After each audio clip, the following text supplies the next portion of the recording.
वहाँ बीजेपी के ऑफिस में बीजेपी विधायक दल की बैठक हो रही है।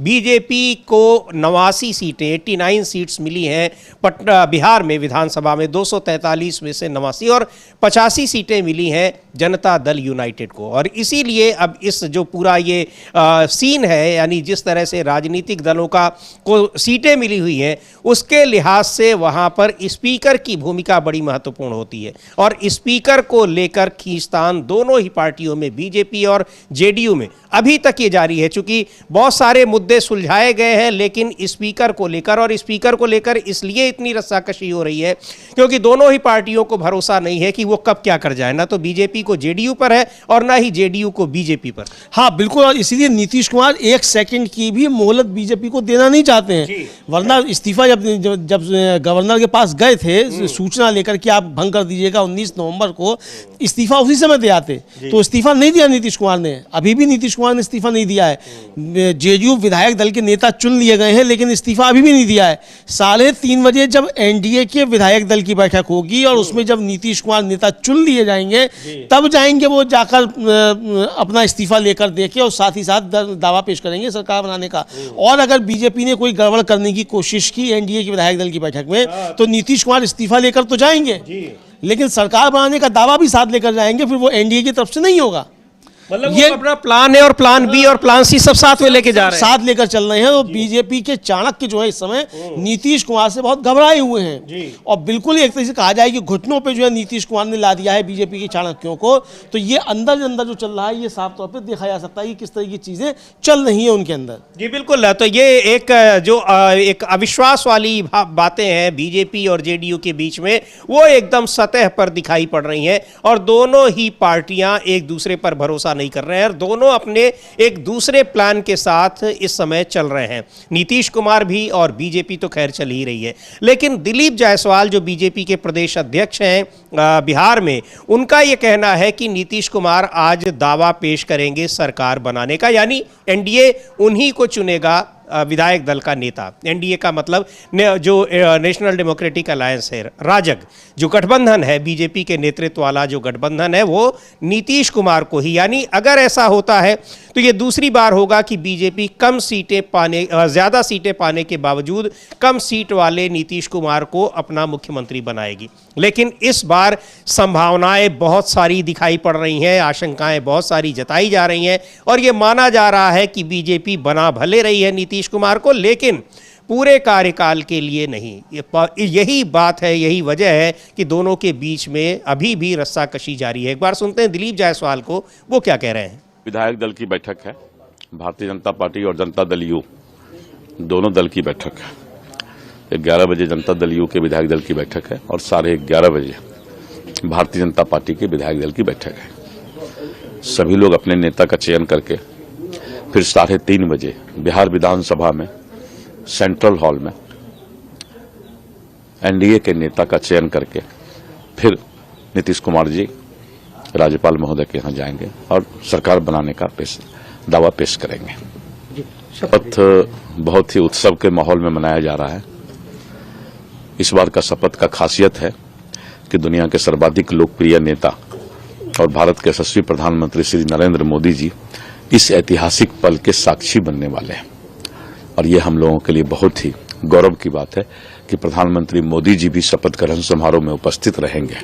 इसके साथ साथ यह शपथ जो है करीब 2 लाख से ज्यादा बिहार के मतदाता भी इस शपथ ग्रहण समारोह में ऐतिहासिक पल के साक्षी बनेंगे, और ये शपथ ग्रहण समारोह आने वाले विकसित बिहार के सपना को पूरा करने के लिए होगा। एक बड़ी के साथ आप लोग सरकार बनाने जा रहे हैं, तो अब पूरा कार्यक्रम बता रहे हैं, और कल शपथ ग्रहण होगा और उसमें 2 लाख से ज़्यादा लोग आएंगे, प्रधानमंत्री नरेंद्र मोदी भी वहाँ पहुँचेंगे, ये सारा कार्यक्रम बता रहे हैं। लेकिन जो सबसे महत्वपूर्ण बात यह है कि वो है स्पीकर के पद पर किस तरीके से बीजेपी और जेडीयू के बीच खींचतान मची हुई है। हालांकि अभी तक जो खबरें निकल कर आ रही हैं उसमें यह है कि 2 डिप्टी सीएम होंगे बीजेपी के, उसके बाद कोई मंत्री होंगे, और मंत्री शायद इस बात पर भी दोनों पार्टियां अड़ी हुई हैं कि मंत्रियों की संख्या भी बराबर होनी चाहिए। लेकिन सबसे महत्वपूर्ण जो मुद्दा है वो है स्पीकर का, जिसको लेकर बीजेपी और जेडीयू के बीच में खींचतान चल रही है, अभी भी चल रही है। हाँ बिल्कुल, अभी भी जो है इस खींचतान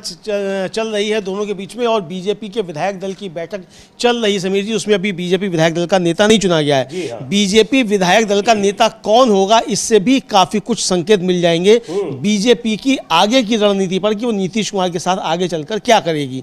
ये भी इससे संकेत साफ तौर पर मिल जाएंगे। नीतीश कुमार इस बात को अच्छे तरीके से समझ रहे हैं कि बीजेपी आज नहीं तो कल जो है उनके साथ छल करेगी, और जो राशिद अलवी ने कहा था वो कि अभी बना भी देगी तो थोड़े समय बाद गिरा देगी, तो ये नीतीश कुमार भी इस बात को अच्छे तरीके से समझ रहे हैं। तो नीतीश कुमार ने अपने सारे दांव जो हैं वो एकदम तैयार रखे हैं। पहला दांव तो यही चला है उन्होंने कि पहले ही वो एनडीए के विधायक दल के नेता चुने जाते, उससे पहले जेडीयू के विधायक दल के नेता चुन लिए गए। सवाल यहाँ पे ये पैदा होता है समीर जी कि आखिर नीतीश कुमार को इतनी जल्दी क्या थी कि एनडीए की बैठक से पहले वो जेडीयू के विधायक दल के नेता चुने जाएं। नरेंद्र मोदी तो आज तक जो है बीजेपी संसदीय दल के नेता नहीं चुने गए हैं, एनडीए के नेता चुनकर वो प्रधानमंत्री बने हुए हैं। तो नीतीश कुमार भी एनडीए के विधायक दल के नेता चुने जाते की अगर तैयारी पूरी है तो चुने ही जाते, तो फिर जेडीयू का पहले चुनने की क्या आवश्यकता थी, और बीजेपी का लक्ष्य अभी चुनने की क्या आवश्यकता थी एनडीए का विधायक दल चुनने से पहले।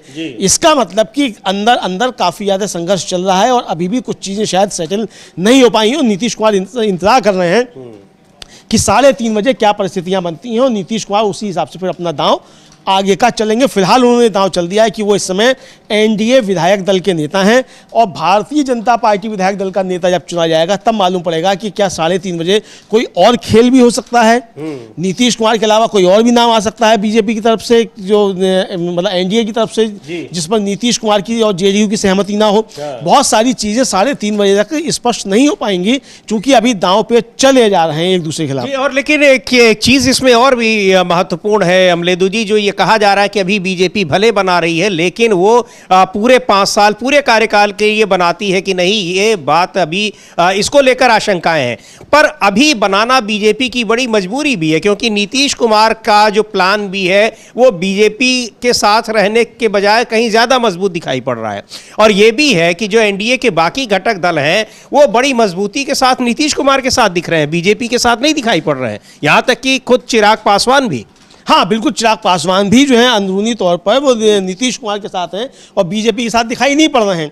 और हनुमान तो बने थे वो, लेकिन हनुमान की बनने की अब कीमत उन्होंने वसूल कर ली है। तो अब चिराग पासवान भी इस स्थिति में है कि अब चाहे तो बीजेपी को उसी तरीके से डील कर सकते हैं जैसे नीतीश कुमार अब तक डील करते रहे। तो यानी एक तरह से कहा जाए कि 5 उंगलियां घी में जो हैं वो नीतीश कुमार के भी हैं और चिराग पासवान के भी हैं। तो दोनों के पास ये ताकत है कि वो बीजेपी को इस समय कायदे से डील कर सकते हैं, ये देखा जा सकता है समीर जी।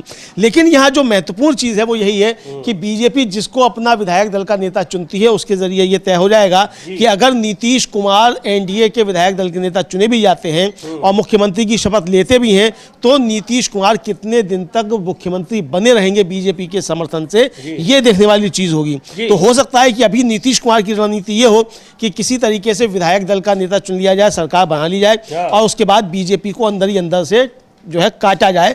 और बीजेपी की भी तैयारी ये होगी कि किसी तरीके से अभी ठीक है मामले को शांत रखा जाए, संदेश गलत ना जाए कि साहब ये महाराष्ट्र करना चाहते थे बिहार में भी और नीतीश कुमार को शिंदे बनाना चाहते थे, लेकिन समय आने पर नीतीश के साथ वही किया जाए इसी तरीके से। तो लेकिन नीतीश कुमार ने अपने दांव बिल्कुल फिट रखे हुए हैं और पहला दांव जो उन्होंने चल दिया है उससे बीजेपी भौचक है। जी बिल्कुल, उससे यानी यहाँ पर दांव पेच जबरदस्त तरीके से अभी भी चल रहे हैं और नीतीश कुमार इस दांव पेच में न सिर्फ आगे निकलते दिखाई पड़ रहे हैं बल्कि बहुत मजबूत भी दिखाई पड़ रहे हैं, क्योंकि उनके पास दोनों ही विकल्प मौजूद हैं और दोनों ही विकल्प ऐसे हैं जो नीतीश कुमार को मुख्यमंत्री बना रहे हैं। तो अब हालांकि ये चर्चाएं हैं कि उनकी बातचीत और जो डील है वो महागठबंधन के साथ भी हुई है, लेकिन हुई हो या ना हुई हो, अगर ऐसी स्थिति आती है तो महागठबंधन उनको समर्थन देने में पीछे नहीं हटेगा, ये उनको पता है, या फिर इतना उन्होंने इत्मीनान कर लिया हो, बातचीत कर ली हो, इसकी कोई जानकारी नहीं है।